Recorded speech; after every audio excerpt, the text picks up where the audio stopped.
Dans une biographie de Thierry Ardisson, Thierry Ier, paru ce 16 mai chez Plomb, écrit par Dominique Antoine, les proches de l'animateur de Salut, les terriens et des terriens du dimanche, C8, n'hésite pas à parler de ses nombreux complexes physiques, et de ses consignes aux caméramans de ses émissions pour les camoufler.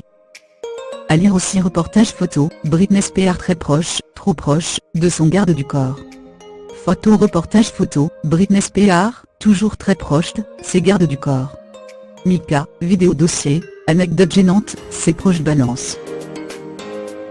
Dans ce livre qui a par ailleurs reçu l'aval de l'homme en noir, Dominique Antoine a eu accès à son entourage qui n'a pas hésité à livrer quelques confidences. L'auteur a notamment pu interroger ses collègues, mais aussi ses ex-femmes Christiane et Béatrice, sa mère Renée et son frère Patrick. Son corps l'encombre, il juge son torse insuffisamment développé, son postérieur trop imposant et ses jambes épaisses et courtes, écrit notamment Dominique Antoine avant de laisser la parole à ceux qui connaissent le mieux Thierry Ardisson. Thierry était très beau garçon, pas bien foutu.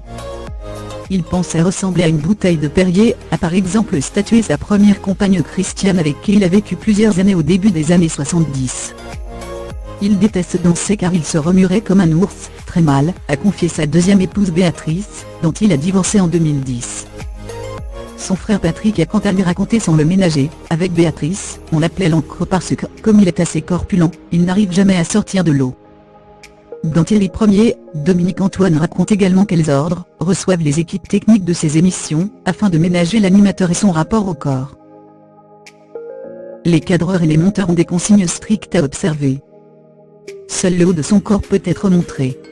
Les séquences de danse avec les invités sont captées de loin, dans une semi-pénombre. Thierry n'aime pas non plus être filmé de profil, peut-on lire dans les bonnes pages de cette biographie.